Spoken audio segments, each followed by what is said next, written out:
चलिए question number ज़रा second करते हैं। देखिएगा क्वेश्चन नंबर सेकंड क्या कह रहा है। कह रहा है कंप्यूट करना है। कंप्यूट करने का सिंपल सा मतलब ये है कि आपको वैल्यू फाइंड आउट करके लानी है। चलिए ज़रा शुरू करते हैं। देखिएगा क्या लिखा हुआ है। मैं पहला पार्ट ले लेता हूँ उसका। पहले पार्ट में लिखा हुआ है एक मैट्रिक्स दी हुई है और मैट्रिक्स के अंदर एलिमेंट है ए बी माइनस का बी और ए। दूसरा आपको दिया हुआ है यहाँ पर प्लस के साथ ए बी बी और यहाँ पर ए। ये दोनों मैट्रिक्स दी हुई है और बीच में ऑपरेशन लगाया हुआ है प्लस, यानी कि सिंपली इन दोनों को प्लस करना है। अब आपको पता है इसका ऑर्डर भी 2x2 है, इसका ऑर्डर भी 2x2 है। इसका मतलब है दोनों का एडिशन हो जाएगा और ऐड होने के बाद जो मैट्रिक्स बनेगी वो बनेगी 2x2 की। क्योंकि हमने सीखा था कि जब भी हमारी दो मैट्रिक्सेस एडिशन में हो, दोनों का ऑर्डर सेम हो, तो एडिशन हो जाएगा, सब्ट्रैक्शन भी हो जाता है। ठीक है नहीं, करते जरा। और सब्ट्रैक्शन और एडिशन करते कैसे है? बस सर जो भी हमारे रेस्पेक्टिव एलिमेंट्स है या कॉरेस्पॉन्डिंग एलिमेंट है, बस उन्हीं को ऐड और सब्ट्रैक्ट करना होता है। मतलब A11 के साथ A21 के साथ ये सब चीज़ें करते हैं। तो ए को जब मैं ए में ऐड करूंगा तो ए को ए में जैसे ऐड करूंगा ये बन जाएगा 2A। बी को बी में ऐड करूंगा तो कितना बन जाएगा 2B। माइनस बी को बी में ऐड करूंगा तो कितना बनेगा 0 और फिर ए को ए में ऐड करूंगा तो कितना बनेगा 2A। That's your answer. Clear है यहाँ तक बात नहीं? चलिए इसी का सेकंड पार्ट पकड़ते हैं। सेकंड पार्ट में क्या लिखा हुआ है जरा समझिएगा। एक मैट्रिक्स दे रखी है A square plus B square, B square plus C square, A square plus C square और यहाँ दिया हुआ है A square plus B square. और एक अगली मैट्रिक्स दी हुई है प्लस में साथ में, यहाँ लिखा हुआ है 2AB, यहाँ पर 2BC, यहाँ माइनस का 2AC और यहाँ पर माइनस का 2AB।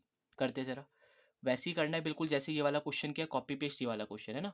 इसका ऑर्डर देखता हूँ तो 2x2, इसका ऑर्डर भी कितना है 2x2, तो एडिशन हो जाएगा। और एडिशन कैसे करेंगे? कॉरस्पॉन्डिंग एलिमेंट्स का, यानी कि A11 A11 A12 A12 के साथ, A21 A21 के साथ और A22 A22 के साथ। करते जरा तो ये बनेगा ए स्क्वायर प्लस का बी स्क्वायर प्लस का 2AB, ये बनेगा यहाँ पर बी स्क्वायर प्लस का सी स्क्वायर प्लस का 2BC, ये बनेगा ए स्क्वायर प्लस का सी स्क्वायर माइनस का 2AC और ये बनेगा ए स्क्वायर प्लस का बी स्क्वायर माइनस का 2AB। क्लियर है यहाँ तक बात नहीं? आगे चलते हैं। अब आपको ये लग रहा होगा यहाँ पर कि यहाँ पर तो सर देखने से ऐसा पता चल रहा है कि फॉर्मूला तैयार हो गया है। किसका फॉर्मूला?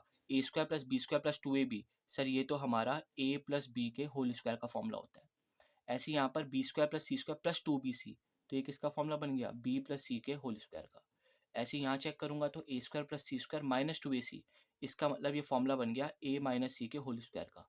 ऐसे यहाँ पर A square plus B square minus 2AB, तो ये बन गया सर ए माइनस बी के होल स्क्वायर का। क्लियर होगी बात नहीं? तो ये हमारा पार्ट भी खत्म होता है। चलिए तो सी पार्ट कर लेते हैं इसी का। देखिएगा सी पार्ट कह लो या थर्ड पार्ट कह लो। देखिए थर्ड पार्ट में यहाँ पर लिखा हुआ है एक मैट्रिक्स है -1 4 और -6, आगे लिखा हुआ है 8 5 और 16, आगे लिखा हुआ है 2 8 एंड 5। इस मैट्रिक्स को आपको ऐड करना है। मैंने कहा किस में ऐड करना है, तो उसने कहा एक और मैट्रिक्स है 12 7 6 8 0 5 और नीचे दिया हुआ है 3 2 और 4। करते जरा दोनों को ऐड। अब आप देखिए ऐड करने के लिए क्या जरूरी था। ऐड करने के लिए हमारे को पता है ऑर्डर सेम होना चाहिए। इसका ऑर्डर भी 3x3 है, इसका ऑर्डर भी कितना दिया हुआ है 3x3। इसका मतलब है एडिशन तो यहाँ पर हो जाएगा।